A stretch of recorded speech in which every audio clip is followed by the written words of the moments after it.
Hello, everybody. This is Pastor Willie, and this is the encouraging word for today. This past week, I was in the gym doing my workout, and something happened that reminded me of the title to a book I had read many years ago. I was getting ready to go on a machine. Another man came. I was there first. He said, "How long are you going to be?" I said, "I'll be about 8 minutes." He said, "You're going to be longer than that. Let me use it first." I said, I was here first. I'm going to use it. And then when I finished, he was nowhere around, so I got up and somebody else came and took it. Then he came. They started getting in my face saying, "You should have come and got me. I was next." And then then he walked away. And then another guy was saying, he said, "Don't worry, he does that to everyone. He's a jerk," he said. And then a book title came to my mind, and it was this book I have right here. I have it in the library. It says, "Don't let jerks get the best of you." Don't let jerks get the best of you. Advice for dealing with difficult people. It's written by Paul Meier, M.D. There are jerks out there. There are people who are difficult to deal with. Now, the idea is all in that title. It's a great book, but if you know the title, you know what the idea is.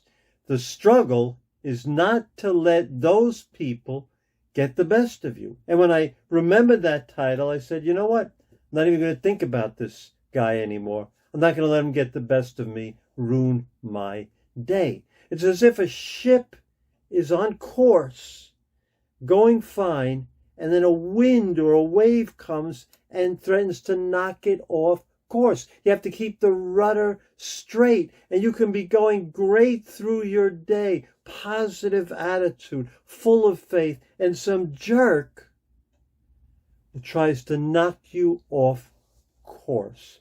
Now, you can't prevent jerks from getting in your face, in your way. You can't do that. There are jerks in the world, period.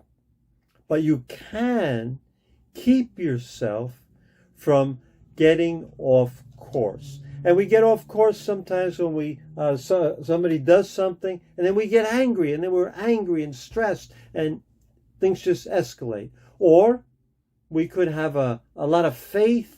We're going to take a big step in our life, and some jerk comes along and discourages us, says, "You can't do it. It's not going to work out." And if we listen to the jerk, we give up and become discouraged. It happens in many ways. And Paul in this area is a great example. Paul lived right. Paul followed God.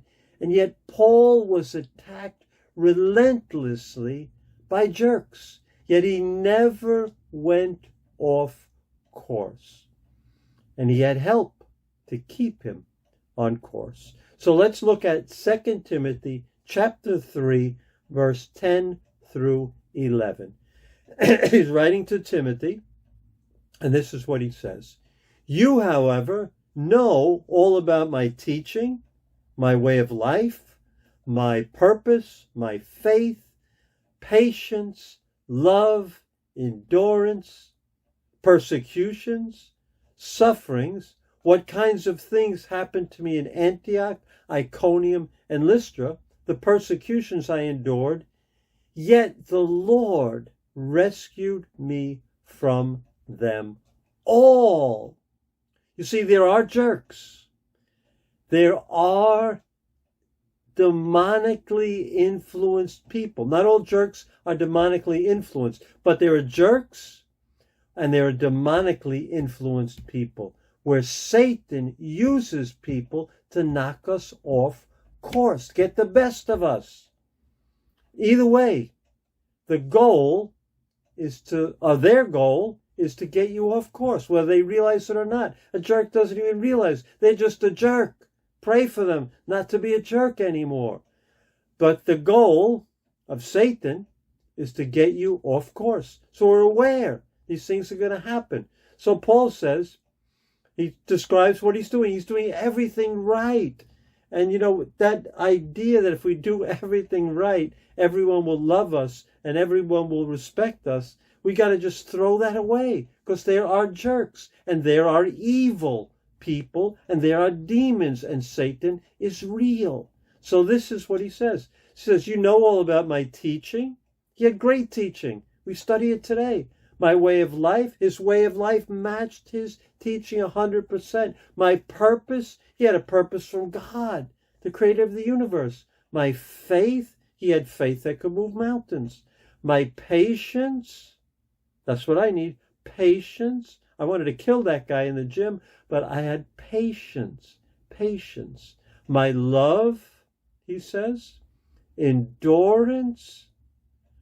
I would love to have that package. Sounds like the fruit of the Spirit manifested in Paul's life. He had all those things. But what does he mention next? Sufferings. What kinds of things happened to me in Antioch, etc. The persecutions I endured. Every one of those things could have knocked him off course, discouraged him, defeated him, got him to think, am I doing the right thing? Why is this happening? But he didn't. He stayed on course. Why?